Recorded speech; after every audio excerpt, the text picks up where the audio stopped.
me gusta mucho que no sea el primero porque ya hemos tocado este problema, el problema de la derivación. La derivación, triaje, podemos llamarlo de muchas maneras, pero es este proceso en el cual un paciente entra en el ciclo asistencial, va a atención primaria, termina en secundaria. Esto presenta severas deficiencias. Y lo que estamos proponiendo, nuestro grupo de investigación, se centra concretamente en inteligencia artificial.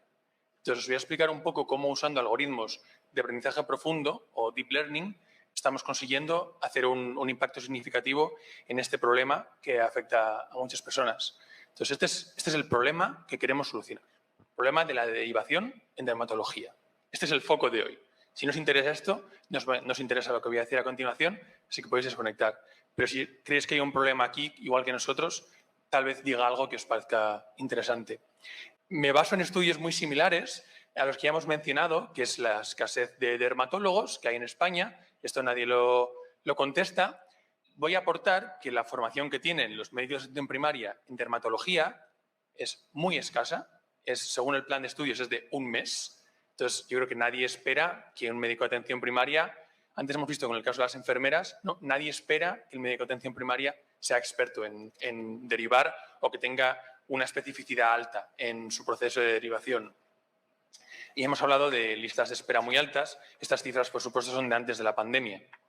Después de la pandemia creo que varía según el hospital, pero hay casos de más de un año de pacientes en espera. Entonces son cifras muy preocupantes. La solución, pregunto, ¿inteligencia artificial?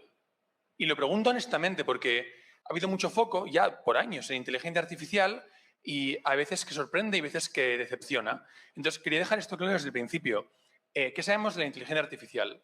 Para tareas muy concretas, tiene un rendimiento igual o superior al de expertos.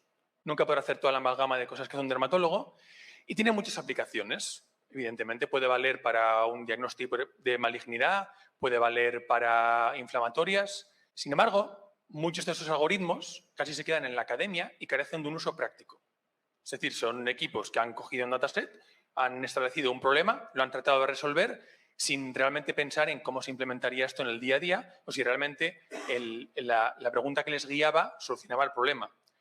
Y muchos algoritmos no son realmente deep learning. Entonces, vais a hablar de algoritmos que lo que son reglas, es un conjunto de reglas. Si esto, haz lo otro. Esto realmente no es inteligencia artificial y eso ha creado también un poquito de decepción en muchos casos. Entonces, lo que estamos creando, lo que hemos creado, son algoritmos de deep learning, inteligencia artificial, para aumentar la adecuación de las derivaciones, es decir, no reducirlas o aumentarlas per se, sino que sean más adecuadas de primaria a secundaria.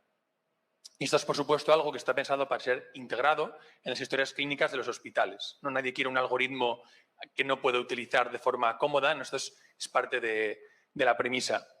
Este es el algoritmo que hemos entrenado y el cual presentamos en este estudio. Es un algoritmo que hemos entrenado y validado con aproximadamente 135.000 imágenes. Sí que voy a comentar que a día de hoy las imágenes se superan el 500.000, pero lo que repercute en los resultados que presento hoy son solamente esta cantidad. Incluye imágenes clínica y dermatoscópica y de muy diversas fuentes, iluminaciones, fototipos, etc. El gold estándar que se ha usado, y esto es muy complicado para entrenar al algoritmo, sí, en algunos casos es la anatomía patológica, ¿no? Que ya hemos visto que igual no debería ser binaria, pero bueno, es dentro de lo que cabe bastante binaria. Eso no es maligno.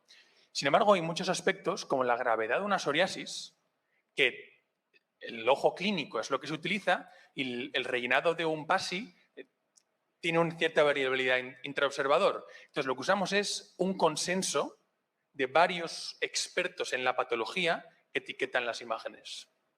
Y este es un poco el algoritmo que funciona. Así es como funciona. Lo que tenemos es una sola red neuronal que hace dos cosas distintas. La clasificación, o sea, digamos el diagnóstico, la asignación de la patología. Y por otro lado, extrae unos índices, que son índices que podemos ver de malignidad o de premalignidad o de derivación. En este caso concreto, pues podríamos decir que el diagnóstico es una probabilidad de psoriasis del 90%, y aquí estamos viendo que el índice de malignidad, premalignidad y derivación arrojan resultados. ¿Esto qué permite? Esto permite establecer flujos muy automatizados en el triaje, en el cribado de pacientes. Permite conseguir gran parte de los retos que hemos estado viendo, que es la dificultad para que los pacientes adecuados vean en el momento adecuado al médico adecuado. Y los resultados que arroja esto, yo nunca me vais a ver si veis presentaciones mías usar la palabra excelente para resultados. Los resultados son excelentes. Es récord la primera vez que lo digo, pero estamos viendo una precisión muy alta, sobre todo en el top 5, y lo vamos a ver mejor aquí. Es la sensibilidad en el top 5 y la especificidad en el top 5 de algunas patologías, porque esto recordemos que es un poco el global, ¿no? Pero en algunas patologías es tremendo. Son muy buenos resultados y esto con el dataset de 135.000 imágenes. A medida que se incorporen más imágenes, esto aumentará y está aumentando. Un poco similar con estos índices que estaba comentando de malignidad, premalignidad y derivación, ¿no? El índice de derivación, pues aquí estamos viendo la curva, la sensibilidad, la especificidad, etcétera. Son muy buenos resultados. Y esto es lo que se consigue, ¿no? Digamos que si la situación de base es esta, vamos a imaginar que esto es el 100% de los casos, podríamos estimar que esperamos un aumento del 27% en los casos que en lugar de ir a especialidad, a dermatología, se pueden resolver desde atención primaria. Y esto lo hemos estimado, por cierto, si alguien quiere verlo, con un estudio que se realizó en Barcelona. Por si alguien tenía duda de si eso es aplicable a nuestra geografía. Sí lo es, pero estudios internacionales que se han conducido muestran mucha homogeneidad en los resultados. Lo que queremos es ayudar al médico de cabecera, ¿no?, a tomar mejores decisiones y a aumentar esta adecuación de la derivación. Os puedo contar lo que estamos haciendo con el Hospital de Sant Pau, que lo está liderando el doctor Yélamos. Este es el nombre del protocolo que estamos conduciendo. Es un poquito similar lo que estamos haciendo en Puerta de Hierro. Esto ya más en correlación incluso con el SERMAS, ¿no?, liderado por el doctor Gastón Roustán. Y el que más tiempo llevamos trabajando es con Cruces, con todos aquí de hecho en la zona de Vizcaya, un estudio muy interesante en el que participan muchos centros de atención primaria y estamos evaluando cómo esto funciona. Y los investigadores principales son el doctor García Zabal y Rosa María Izu, que son de Cruces y Basurto. Y ahora podemos ir a preguntas, pero quería también claramente dejar claras las limitaciones, pues si me queréis preguntar por las limitaciones, aquí tenéis dos limitaciones importantes, que es cómo se integra esto en la historia clínica, es vital, si no, no vale para nada, y qué pasa con la calidad de las imágenes, ¿no? ¿Vale cualquier imagen? ¿No vale cualquier imagen? Esto es todo. Gracias. Gracias.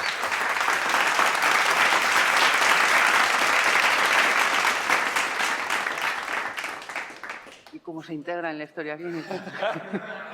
Es tremendamente complejo. Tenemos un sistema muy fragmentado. En Madrid, por ejemplo, hay bastante suerte porque, aunque los especialistas tienen distintos sistemas, por lo menos atención primaria en el SERMAS es bastante homogéneo, sucede similar con Osakidetza. Pero bueno, la clave creo que está en lo que llamamos una integración API, que es que cualquier sistema se pueda conectar al algoritmo de forma muy sencilla a través de exponer unos endpoints. Es decir, tú puedes hacer una llamada, enviar una imagen a una API muy sencilla que te devuelve inmediatamente parte de estos resultados. Y hay estándares de interoperabilidad, como el estándar FHIR de HL7, que es un estándar internacional, y yo, si tuviera que hacer un llamamiento desde aquí, desde el stand, diría eso, instar a todas las organizaciones que cuando desarrollen sistemas que cumplan los estándares de interoperabilidad, porque es lo que consigue que tengamos un sistema y varios sistemas que se hablen entre sí, en lugar de muchos silos que no se pueden hablar entre sí. Entiendo que las fotos las hace o está pensado para que las haga ¿quién? ¿El médico de atención primaria? Exacto, sí, el algoritmo es agnóstico respecto a quién le envía las fotos. Pero sí, eso depende mucho de cómo distintos servicios implementen la telemedicina, porque esto no es teledermatología. Claro. Teledermatología es cómo integres la comunicación digital. Esto es algo que se añade, ¿no?, a una inteligencia artificial que funciona sobre la teledermatología.